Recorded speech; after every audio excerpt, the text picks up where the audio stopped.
We live in a world in which my student report card would say he's a smart student but he needs to participate more in class. Or where if I told my friends I wanted to stay at home rather than go out, I'd be seen as strange, like there's something wrong with me. Or where being quiet is also seen as being boring. Who cares at a young age if someone is a good listener? No, you want to be friends with the guy who can crack jokes all night long and never stop making you laugh. So I've always felt the need to change myself.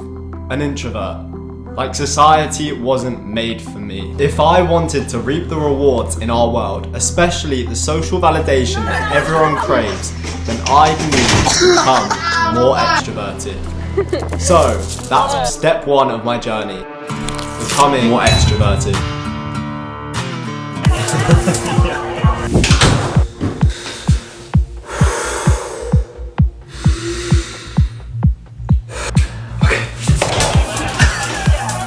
So you're probably wondering, well, how do you become more extroverted? Well, first, you need to understand what extroverts are like. They're louder, more confident, and more social. So that's exactly what I did back in school. I tried talking to more girls, I tried being louder, even though it went against every core of my being, and I tried going to more parties. Don't get me wrong, I love being around people. I love being social. But there's a thing called a social battery. When I go to parties, people often think I'm an extrovert to begin with. I'm loud, I'm making new friends, but as the night goes on, I start feeling my social battery draining out. And it can happen that at any moment, I just suddenly want to leave.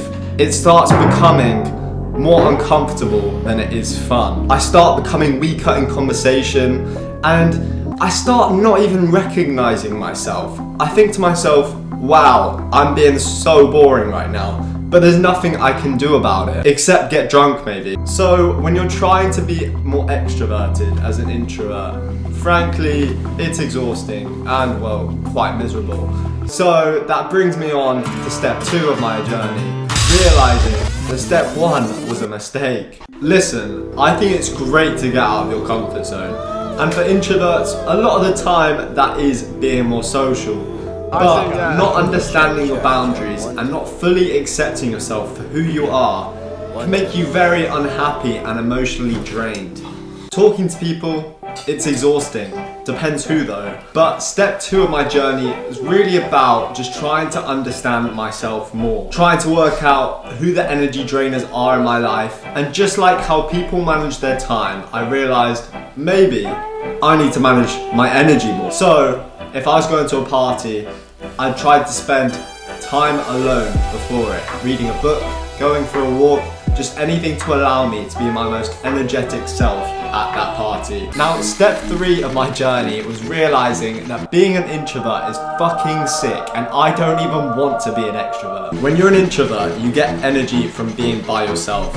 And being by yourself means you're more likely to be creative. Some of our greatest ideas, art and inventions came from people who knew how to tune into their inner worlds. Also, I feel like introverts are more interested in deeper conversations. I love small talk, but there's just something about deep conversations. Exploring the complexities of life I find really fulfilling, and deep conversations open your mind up so much more than just talking about some drama in school or what the weather's like. Also, introverts are kind of badass. I mean, have you seen some of the most successful people in the world? And they're introverts. Steven Spielberg, Elon Musk, Michael Jordan, to name just a few.